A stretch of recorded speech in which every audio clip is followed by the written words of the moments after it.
तमाम तारीफ़ें अल्लाह रब्बुल आलमीन के लिए हैं जो ज़मीन व आसमान का मालिक, तमाम मखलूक़ात का खालिक और राज़िक और हर नेमत का अता करने वाला है। दरूद व सलाम हो हमारे प्यारे नबी हज़रत मुहम्मद सल्लल्लाहु अलैहि वसल्लम पर, जिन्होंने हमें दीन का हर वो रास्ता बताया जिसमें दुनिया और आखिरत की कामयाबी है। मेरे मोहतरम भाइयों और बुज़ुर्गों, आज का हमारा मौजू है रिज़्क़ के असबाब कुरान और हदीस की रोशनी में। ये ऐसा मौजू है जिसकी ज़रूरत हर इंसान को है। हर शख्स चाहता है कि उसके रिज़्क़ में वसअत हो, बरकत हो, कारोबार तरक्की करे, मुलाज़मत में खैर हो, घर में सुकून हो और अल्लाह ताला अपने फजल से उसे हलाल रोज़ी अता फरमाए। लेकिन अफसोस की बात यह है कि आज बहुत से लोग रिज़्क़ के लिए नाजायज़ ज़राए इख्तियार कर लेते हैं। हालांकि कुरान और हदीस हमें बताते हैं कि रिज़्क़ सिर्फ मेहनत से नहीं बल्कि अल्लाह ताला की रज़ा और उसके मुकर्रर करदा बरकत वाले असबाब से हासिल होता है। अल्लाह ताला फरमाते हैं, वमा मिन दाबतिन फिल अर्ज़ि इल्ला अलल्लाहि रिज़्क़ुहा। ज़मीन पर चलने वाला कोई जानदार ऐसा नहीं जिसका रिज़्क़ अल्लाह के ज़िम्मा ना हो। इस आयत से मालूम हुआ कि रिज़्क़ का असल ज़िम्मेदार अल्लाह ताला है।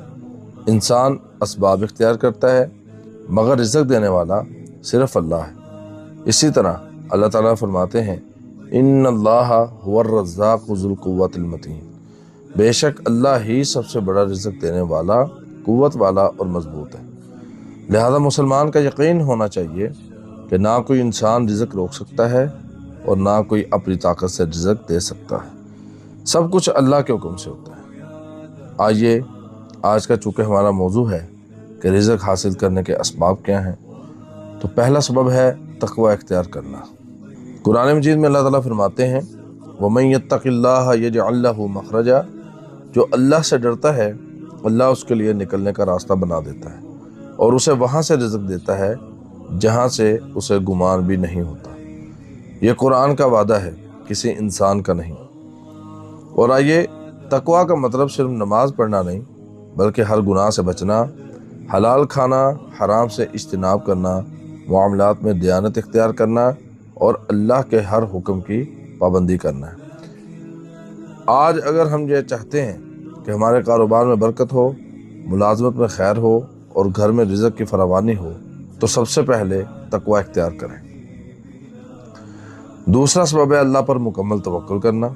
अल्लाह ताला फरमाते हैं, वमन यतवक्कल अलल्लाहि फहुव हस्बुह।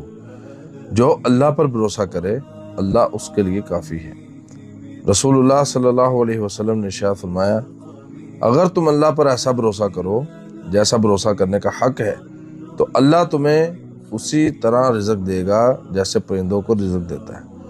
वो सुबह खाली पेट निकलते हैं और शाम को भरे पेट वापस आते हैं। इस हदीस में दो बातें हैं। एक, परिंदा घोंसले में बैठा नहीं रहता बल्कि निकलता है, और दूसरा, रिज़्क़ अल्लाह देता है मगर असबाब इख्तियार करने के बाद। लिहाजा इस्लाम सुस्ती नहीं बल्कि मेहनत के साथ अल्लाह पर एतमाद की तालीम देता है। तीसरा सबब इस्तिग़फ़ार की कसरत है। हज़रत नूह अलैहिस्सलाम ने अपनी कौम से फरमाया, फ़क़ुल्तुस्तग़फ़िरू रब्बकुम इन्नहु कान गफ़्फ़ारा। अपने रब से मुआफ़ी मांगो, बेशक वो बहुत बख्शने वाला है। युरसिलिस समाअ अलैकुम मिदरारा। वो तुम पर खूब बारिश बरसाएगा। वयुमदिदकुम बिअमवालिन व बनीन। और तुम्हें माल और औलाद से नवाजेगा।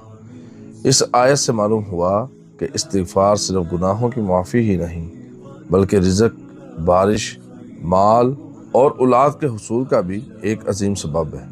इसलिए अपने मामूल में कसरत से अस्तग़फ़िरुल्लाह व अतूबु इलैह पढ़ने की आदत बनाएं। अल्लाह ताला हमें हलाल रिज़्क़, वसीर रिज़्क़ और बाबरकत रिज़्क़ अता फरमाए, आमीन। चौथा सबब है नमाज की पाबंदी करना। बाज़ लोग समझते हैं कि अगर नमाज के लिए वक़्त निकाला तो कारोबार मुतासिर होगा, जबकि कुरान इसके बरक्स तालीम देता है। अल्लाह ताला फरमाते हैं, वअमुर अहलक बिस्सलाति वस्तबिर अलैहा। अपने घर वालों को नमाज का हुक्म दो और ख़ुद भी उस पर साबित कदम रहो। ला नस्अलुका रिज़्क़न। हम तुमसे रिज़्क़ नहीं मांगते, नहनु नर्ज़ुकुका। बल्कि हम ही तुम्हें रिज़्क़ देते हैं। ये अल्लाह ताला का वादा है कि नमाज रिज़्क़ में रुकावट नहीं बल्कि बरकत का बाइस है। 5वां सबब है सिला रहमी करना। आज बहुत से लोग अपने रिश्तेदारों से ताल्लुकात तोड़ देते हैं, हालांकि रसूलुल्लाह सल्लल्लाहु अलैहि वसल्लम ने उसे रिज़्क़ की कुशादगी का सबब करार दिया।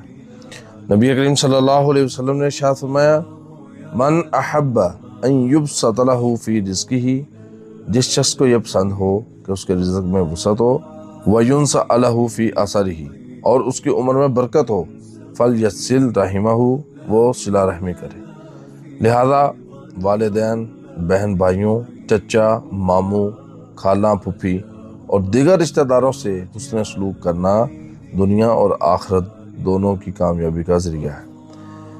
छठा सबब है सदका और खैरात करना।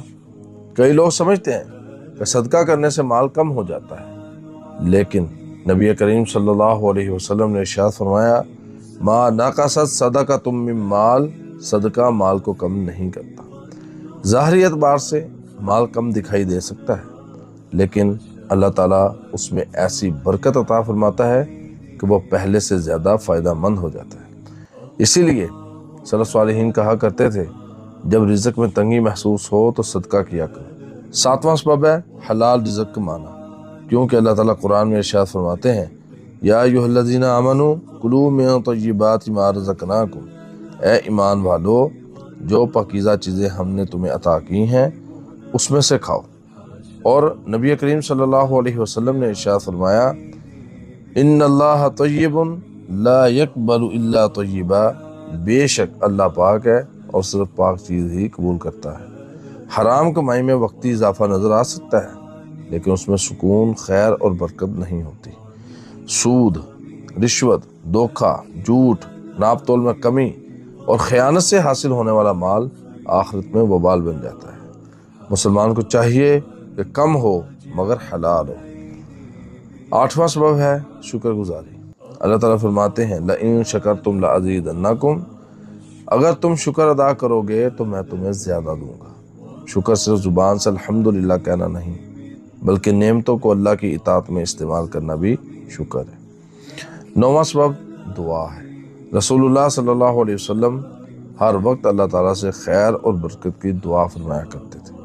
हमें भी चाहिए कि रिज़्क़ के लिए आजिज़ी के साथ अल्लाह से दुआ करें, क्योंकि दुआ मोमिन का सबसे मजबूत हथियार है। अल्लाह ताला फरमाते हैं, उदऊनी अस्तजिब लकुम, तुम मुझसे दुआ करो मैं तुम्हारी दुआ कबूल करूँगा। मोहतरम सामीन, ये तमाम असबाब हमें ये सिखाते हैं कि रिज़्क़ सिर्फ ज़्यादा मेहनत से नहीं, बल्कि अल्लाह ताला की इताअत, तक़वा, इबादत, हलाल कमाई, सिला रहमी, सदका, इस्तिग़फ़ार और दुआ से बाबरकत होता है। अब हम उन आमाल का जिक्र करते हैं जो रिज़्क़ में तंगी और बेबरकती का सबब बनते हैं, यानी कि रिज़्क़ में रुकावट बनने वाले गुनाह।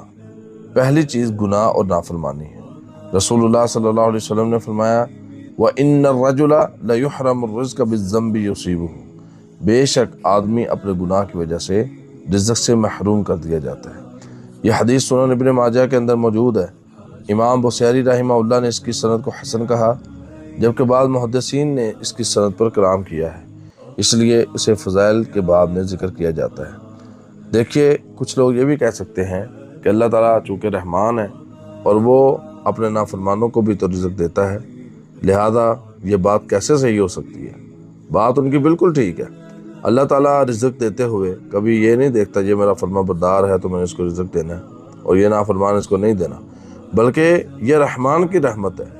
और ये हदीस अगर ज़ईफ़ भी हो, फिर भी हमें हर वक्त अल्लाह से डरते रहना चाहिए, हराम से बचते रहना चाहिए और अपने गुनाहों को छोड़ देना चाहिए, क्योंकि इस हदीस का मफ़हूम कुरान के उमूमी उसूल से भी मुवाफ़िक है कि गुनाहों के बुरे असरात इंसान की ज़िंदगी पर ज़ाहिर होते हैं।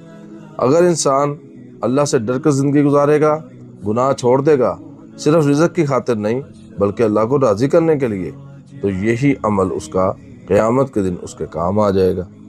लिहाजा झूठ, सूद, रिश्वत, धोखाधड़ी, ख़यानत, ज़िना, वालिदैन की नाफरमानी और दीगर गुनाहों से बचना ज़रूरी है। दूसरी चीज़ है इंसान हराम कमाता है। अल्लाह ताला फरमाते हैं, ए ईमान वालो, जो पाकीज़ा चीज़ें हमने तुम्हें अता की हैं उनमें से खाओ। हराम माल जो है वो ज़ाहिर बढ़ता हुआ दिखाई दे सकता है, लेकिन उसमें बरकत नहीं होती। اور آخرت میں سخت حساب ہوگا۔ تیسری چیز فجر کے بعد کی محنت کی برکت ہے۔ ہمارے معاشرے کے اندر ہمارے کاروبار کی ٹائمنگ جو ہے وہ بہت زیادہ خراب ہو چکی ہے۔ کچھ لوگ 12-1 بجے کام شروع کرتے ہیں، کچھ راتوں کو، حالانکہ رسول اللہ صلی اللہ علیہ وسلم نے دعا فرمائی، اللہم بارک لامتی فی بکورہا، اے اللہ میری امت کے لیے صبح کے وقت میں برکت عطا فرما۔ اس لیے تجارت ہو، ملازمت ہو یا دیگر جائز کام، ان کا آغاز صبح کے وقت کرنا باعث برکت ہے۔ اور اس کے ساتھ یہ بھی بات ذہن میں رکھیے، آپ صبح فجر کے بعد کام کا آغاز کریں، سارا دن میں آپ اتنا کام نہیں کر پائیں گے جتنا آپ چند گھنٹوں میں کر لیں گے، اور ظہر تک آپ اپنے کام کو کمپلیٹ کر لیں گے، اچھے خاصے پیسے کما کر اپنے گھر واپس بھی آ سکتے ہیں۔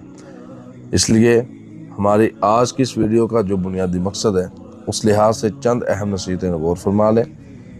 5 وقت کی نماز کی پابندی کریں، ہمیشہ حلال ذریعہ معاش اختیار کریں، روزانہ استغفار کو اپنا معمول بنائیں، صدقہ اگرچہ تھوڑا ہو لیکن مستقل کریں، رشتہ داروں سے تعلق جوڑیں، والدین کی خدمت کریں، اللہ پر مکمل بھروسہ کریں، رزق کی کمی کے خوف سے گناہ کا راستہ اختیار نہ کریں۔ یاد رکھیں، رزق صرف مال کا نام نہیں، بلکہ اگر آپ کی صحت اچھی ہے، کوئی بیماری نہیں، تو یہ بھی ایک رزق ہے۔ نیک اولاد ہے، آپ صاحب اولاد ہیں تو اولاد بھی رزق ہے۔ دین کی سمجھ بوجھ ہونا، اس پر عمل کرنے کی توفیق ملنا بھی رزق ہے۔ نیک بیوی کا ہونا بھی رزق ہے، وگرنہ بیوی کے اندر ذرا برابر خرابی ہو تو انسان کی زندگی جہنم بن جاتی ہے۔ اطمینان قلب یعنی دل کا سکون بھی رزق ہے، وقت کی برکت بھی رزق ہے۔ اسی لیے اللہ تعالیٰ سے صرف مال نہیں بلکہ حلال، پاکیزہ اور بابرکت رزق مانگے۔ اللہ تعالیٰ سے دعا ہے کہ اللہ ہمیں حلال اور پاکیزہ رزق عطا فرمائے، ہمارے رزق میں وسعت اور برکت عطا فرمائے، ہمیں حرام کمائی، سود، رشوت، دھوکے اور ہر ناجائز ذریعے سے محفوظ فرمائے، ہمیں تقوی، استغفار، صدقہ، صلہ رحمی اور توکل کی توفیق عطا فرمائے، ہمارے گھروں میں سکون، برکت، محبت اور خیر نازل فرمائے، ہماری دنیا اور آخرت کو سنوار دے، ہمیں ایمان پر زندہ رکھے اور ایمان پر ہی موت عطا فرمائے۔ وصلی اللہ علی نبینا محمد وعلی آلہ وصحبہ اجمعین۔ السلام علیکم ورحمۃ اللہ۔ ویڈیو کو لائک کرنا، شیئر کرنا اور چینل کو سبسکرائب کرنا نہ بھولیے۔